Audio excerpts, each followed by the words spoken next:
യുഎഇയുടെ തൊഴിൽ വിപണി വികസിക്കുന്നത് പോലെ തന്നെ ഇപ്പോൾ ജോലി കിട്ടാനും വലിയ ബുദ്ധിമുട്ടാണ്. 2025-ൽ ചരിത്രപരമായ വളർച്ച കൈവരിച്ചതായി പുതിയ കണക്കുകൾ സൂചിപ്പിക്കുന്നു. രാജ്യത്തെ മൊത്തം തൊഴിലാളികളുടെ എണ്ണം 9.4 മില്യൺ വർദ്ധിച്ചു. ഉയർന്ന യോഗ്യതകളുള്ള നിരവധി പ്രവാസികൾക്ക് പോലും ഇന്റർവ്യൂ ഘട്ടത്തിൽ പരാജയം സംഭവിക്കാറുണ്ട്. ഇതിന്റെ പ്രധാന കാരണം കഴിവിന്റെ കുറവല്ല, മറിച്ച് യുഎഇയിലെ തൊഴിൽ സംസ്കാരത്തിന് അനുസൃതമായ കമ്മ്യൂണിക്കേഷൻ സ്കില്ലിലെ കുറവാണ്. കഴിഞ്ഞ ദിവസം ഇതുമായി ബന്ധപ്പെട്ട ഒരു വീഡിയോ സോഷ്യൽ മീഡിയയിൽ വൈറലായി. യുഎഇയിൽ ജോലി ലഭിച്ചാൽ സാലറി എങ്ങനെ പറയും എന്നത് സംബന്ധിച്ചാണ് ഈ വീഡിയോയിൽ ഒരു യുവാവ് പറയുന്നത്. പ്രധാനമായും 3 പോയിന്റാണ് അദ്ദേഹം മുന്നോട്ട് വെക്കുന്നത്. 1. സാലറി എക്സ്പെക്ടേഷൻ എങ്ങനെ പറയണം എന്നതിലെ വ്യക്തതയില്ലായ്മ പലർക്കും അവസരം നഷ്ടപ്പെടുത്തുന്നു. 2. കടുത്ത മത്സരത്തെ തുടർന്ന് ഉദ്യോഗാർത്ഥികളിൽ ആത്മവിശ്വാസം കുറയുന്നത് അഭിമുഖത്തിൽ പ്രകടമായേക്കാം.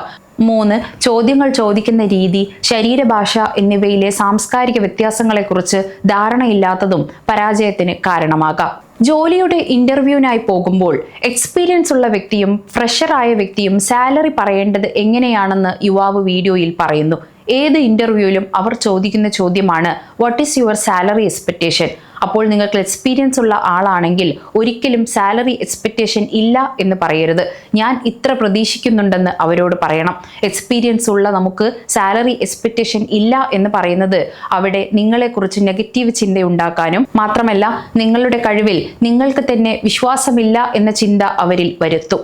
ഇനി ഫ്രഷർ ആണെങ്കിൽ വലിയ ഡിമാൻഡ് നമ്മൾ പറയാൻ സാധിക്കില്ല. നിങ്ങളുടെ കമ്പനിയുടെ പോളിസി അനുസരിച്ച് സാലറി പാക്കേജിൽ ഞാൻ ജോലി ചെയ്യാൻ തയ്യാറാണെന്ന രീതിയിൽ അവരോട് സംസാരിക്കണമെന്നും യുവാവ് വീഡിയോയിൽ പറയുന്നു.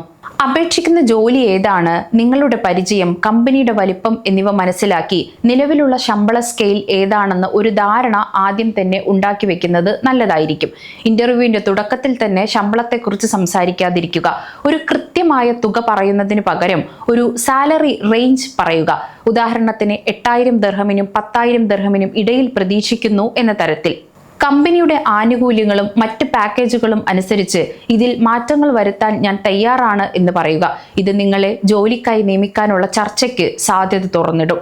ശമ്പളം മാത്രമല്ല, ആകെ പാക്കേജ്, ടോട്ടൽ കോമ്പൻസേഷൻ പാക്കേജ് ആണ് പ്രവാസികൾക്ക് പ്രധാനം. വാർഷിക ബോണസ്, മെഡിക്കൽ ഇൻഷുറൻസ്, കുടുംബത്തിലുള്ളവർ ഉൾപ്പെടെ വിമാന ടിക്കറ്റുകൾ, കുട്ടികളുടെ സ്കൂൾ ഫീസ് തുടങ്ങിയ ആനുകൂല്യങ്ങൾ പരിഗണിച്ചുകൊണ്ടാണ് ശമ്പള പ്രതീക്ഷ പറയുക. പ്രത്യേകം ശ്രദ്ധിക്കണം, വിപണിയിലെ നിരക്കിനേക്കാൾ വളരെ ഉയർന്ന തുക ചോദിച്ചാൽ ഇന്റർവ്യൂവിൽ നിന്ന് പുറത്താകാൻ സാധ്യതയുണ്ട്.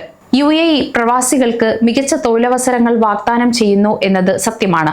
ഉയർന്ന ജീവിത നിലവാരം, നികുതിരഹിത വരുമാനം, സുരക്ഷിതമായ അന്തരീക്ഷം എന്നിവയാണ് പ്രവാസികളെ ഇവിടെ നിലനിർത്തുന്നത്. എന്നാൽ ഓരോ വർഷം കഴിയും തോറും യുഎഇയിൽ ജോലി ലഭിക്കാനുള്ള സാധ്യത വളരെ കഠിനമായി വരികയാണ്. ഡിസ്ക്ലൈമർ: ഗൾഫ് സമയം യൂട്യൂബ് ചാനൽ ഒരു റിക്രൂട്ട്മെന്റ് ഏജൻസിയല്ല. യുഎഇയിൽ ജോലി ചെയ്യുന്ന യുവാക്കൾ പങ്കുവെക്കുന്ന വളരെ ഇൻഫോർമേറ്റീവായ വിഷയങ്ങൾ ഞങ്ങൾ നിങ്ങൾക്ക് മുന്നിൽ എത്തിക്കുകയാണ്. വീഡിയോയിലുള്ള യുവാവിന്റെ ഫോട്ടോയും വിവരങ്ങളും ഞങ്ങൾ പങ്കുവെക്കാത്തത് അവരുടെ പ്രൈവസി മാനിച്ചുകൊണ്ടാണ്.